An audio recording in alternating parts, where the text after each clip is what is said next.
ఆదిశంకరాచార్యుల వారు 788వ సంవత్సరంలో కేరళలోని కాలడిలో జన్మించి 820వ సంవత్సరం వరకు జీవించారు.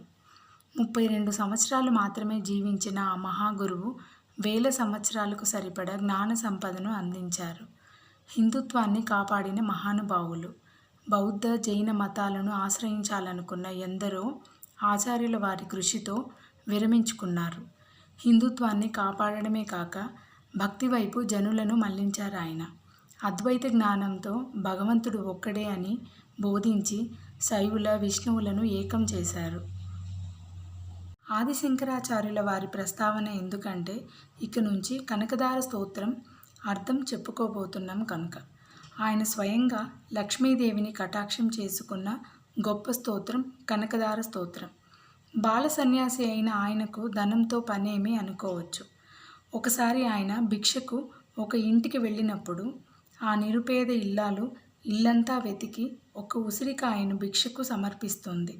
ఆమె దీన స్థితి చూసి చలించిన ఆచార్యుల వారు ఆ లక్ష్మీదేవిని ప్రార్థించగా ఆమె అప్పుడే అక్కడికక్కడే బంగారు ఉసిరికాయల వర్షం కురిపించిందట. ఆ ప్రార్థనే కనకదార స్తోత్రం.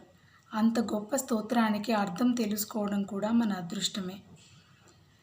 భక్తితో ఆ తల్లిని ఆరాధించి అందరూ ఆమె కృపకి పాత్రులు కావాలని, మన ఇంట్లోనే కాదు మన మనస్సులో కూడా ఆ తల్లి స్థిర నివాసం ఏర్పరచుకోవాలని, అంతటి అదృష్టాన్ని ప్రసాదించమని ఆ వెంకటేశ్వర స్వామిని ప్రార్థించుకుందాం.